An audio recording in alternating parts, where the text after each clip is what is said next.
नमस्कार मंडळी. तांदळाचे मोदक केले असतील पण असा कळीदार मोदक नक्की ट्राय करा. मोदकाची पारी घ्यायची आहे, ते मी लाटून घेतले आहे. सारण भरायचं आहे. नेहमी मोदक करतो त्याप्रमाणे पाकळ्या करून मोदक करून घ्यायचा आहे. मस्तपैकी पाण्याचा हात घेऊन मोदक बंद करायचा आहे. हे बघा अशा प्रकारे अगदी सोप्पा आहे आणि दिसायला खूप छान दिसतो, देखणा दिसतो. मोदक मस्तपैकी तयार झालेला आहे. आता आपल्याला कळीदार मोदक करून घ्यायचा आहे. त्यासाठी काय करायचं आहे, मोदक असा मधल्या साईडनी थोडासा प्रेस करून घ्यायचा आहे बाजूनी.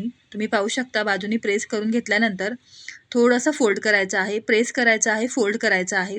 मस्तपैकी छान असा कळीदार मोदक तयार होतोय आपला. तुम्ही पाहू शकता किती छान अशा कळ्या पडत आहेत. अगदी सोप्या पद्धतीने कळीदार असा मोदक तयार होतो. यावर्षी बाप्पाला एक तरी असा मोदक नक्की ट्राय करा. व्हिडिओ आवडल्यास सेव्ह करा, शेअर करा आणि तुम्हाला माझा व्हिडिओ कसा वाटला हे कमेंट्स करून नक्की सांगा. मस्त आपला कळीदार सुंदर डिझाईन असलेला बाप्पासाठी मोदक तयार आहे.